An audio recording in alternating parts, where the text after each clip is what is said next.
मतलब क्या, ला इलाहा इल्लल्लाह, ला इलाहा इल्लल्लाह, ला इलाहा इल्लल्लाह।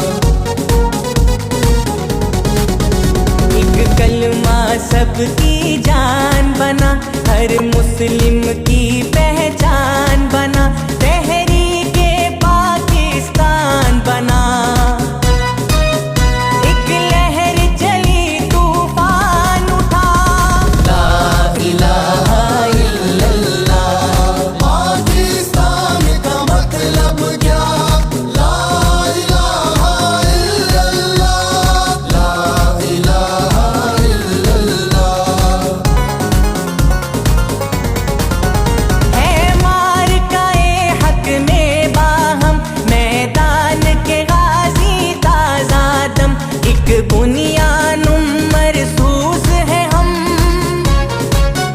उठ बांध कफन मैदान में आ। ला इलाहा इल्लल्लाह, पाकिस्तान का मतलब क्या, ला इलाहा इल्लल्लाह, ला इलाहा इल्लल्लाह।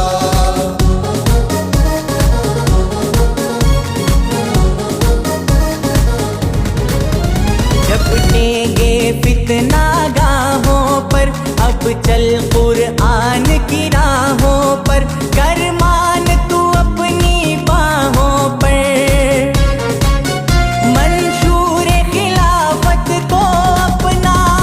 ला इलाहा इल्लल्लाह, पाकिस्तान का मतलब क्या, ला इलाहा इल्लल्लाह, ला इलाहा इल्लल्लाह।